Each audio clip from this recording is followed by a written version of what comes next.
Hello সবাইকে, good morning. সবাই কেমন আছো? আশা করছি তোমরা সবাই খুব ভালো আছো, আর আমি খুব ভালো আছি। দেখো, আজ হচ্ছে রবিবার, আর আজকে পিকনিক থেকে তো ঘুরে এসেছি। আজকে পিকনিকে যাওয়ার কথা ছিল, কিন্তু যাবো না, যেহেতু অনেকটা লং ডিস্টেন্স, তাই জন্যে। আর আজকে ভালোও লাগছে না, শরীরটা ভালোও লাগছে না। কালকে রাত্রে তো এসে ডিনারও করিনি, কিচ্ছু করিনি, যা ওই খেয়েছি ওখানে পিকনিকে খেয়েছি। আর রাত্রে একটুখানি জাস্ট অল্প একটু মুড়ি চিবিয়ে খেয়ে ঘুমিয়ে পড়েছি। আর জল খেয়ে কেউ আমরা কিছু খাইনি। আর ব্যাস, এই তো সকালবেলা উঠে দেখছি একটু খিদে খিদে পাচ্ছে, তাহলে ঠিক আছে, তাও দেরি করে খাবো। সকালেও রুটি আর তরকারি করবো। তো রান্নাঘরে চলে এসে রান্নাঘরে মোটামুটি কাজ করে নিয়েছি। আর এখন রুটি তরকারি করতে দিয়েছি, তরকারি বসিয়ে দিয়েছি, তরকারি হবে আর রুটি এটা খাবো। কারণ যেহেতু কাল রাত্রে সেই খেয়েছি, 1টা নাগাদ খেয়েছিলাম কাল দুপুরে। তারপরে একটু স্ন্যাক্স খেয়েছিলাম 4টে সাড়ে 4টের দিকে, অল্প একটু। আর তারপরে আর কিছু খাইনি, তো তাই ভাবলাম আজকে একটু রুটি তরকারি এখন করতে হয়। লুচি টুচি করবো না আজকে, যেহেতু কালকে রিচ খেয়েছি অতটা, তাই। আর এখন এই যে করতে আরম্ভ করছি, রান্নাঘরের কাজ করে নিয়েছি, ছানাপত্র গোছানো হয়ে গেছে, ছানাপত্র হাফ কাচতে দিয়েছি, হাফ কাচা হয়ে গেছে, মেলেও দিয়েছি, সমস্ত কাজ করে নিয়েছি সকালবেলা। মেয়ে আঁকতে চলে গেছে আজকে, যেহেতু রবিবার। মেয়ের আঁকার একটা ভর্তির ব্যাপার আছে, যেহেতু নিউ সেশন শুরু হচ্ছে, তার জন্যে। আর সে কারণেও আরও সব কিছু মিলিয়ে আরও যাওয়া হলো না, শরীরটাও ভালো লাগবে না। আর মেয়ে আজকে নিউ সেশন শুরু হবে, তার জন্য সব মিলিয়ে আজকে আর যাওয়া হলো না।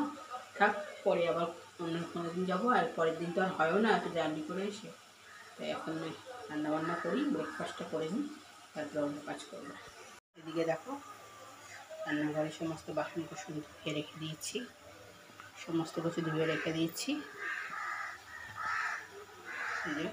আর এদিকে দেখো সবজি কেটেছি, সবজি তরকারিটা ফুলকপি আলু দিয়ে তরকারি বসিয়েছি একটা, ভাজা মশলা ভেজে দিয়ে দেবো লাস্টে, খেতে অসাধারণ লাগবে। আর এখন আটা মাখতে হবে, আটা মাখবো তো চলো। জলখাবার নিয়ে নিয়েছি রুটি আর ফুলকপি আলুর তরকারির সঙ্গে একটা জয়নগরের মোয়া তো নিয়েই নিয়েছি, না খেলেই নয় শীতকালে। মাংসের আলু ভাজছি, এদিকে ভাত বসিয়ে নিয়েছি। এদিকে মাংস রসুন লঙ্কা আর আদা দিয়ে পেস্ট করা আছে। আর এদিকে দেখো মশলা দিয়ে দিয়েছি মাংসের মধ্যে। এদিকে আজকে প্রথম জিরে আর ধনে বেটে দিচ্ছি, কেমন হবে জানি না, ফার্স্ট টাইম আমি করছি।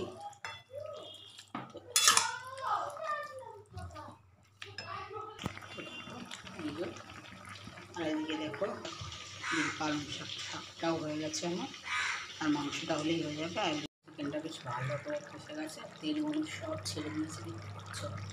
এবারে অল্প একটু জল দিয়ে দেবো, এবারে আলুটাও দিয়ে দিয়েছিলাম,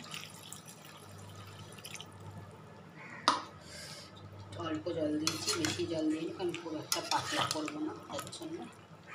চলো, এটা একটু ফুটে গেলে নামিয়ে নেবো ধনে পাতা দিয়ে। দেখো রান্নাবান্না সমস্ত হয়ে গেছে, মায়ের চিকেনটা একটুখানি ফুটে গেলে নামিয়ে নেবো ধনে পাতা দিয়ে, তাহলে হবে তা খাওয়া দাওয়া করে। আর মেয়ে খাবে বিরিয়ানি, মেয়ের বিরিয়ানি।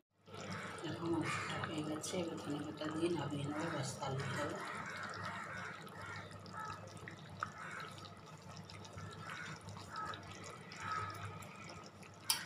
আচ্ছা, এবার খেতে দিয়ে দিই, দুপুরবেলা অনেকটা বেলা হয়ে গেছে, 2:30 বেজে গেছে। আবার নিয়ে নিয়েছি দুপুরে, সবাইকে মোটামুটি দেওয়া হয়ে গেছে, তাই একটুখানি আছে।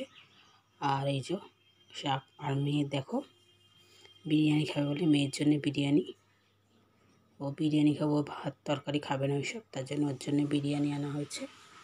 তো চলো খাওয়া দাওয়া করে নিই।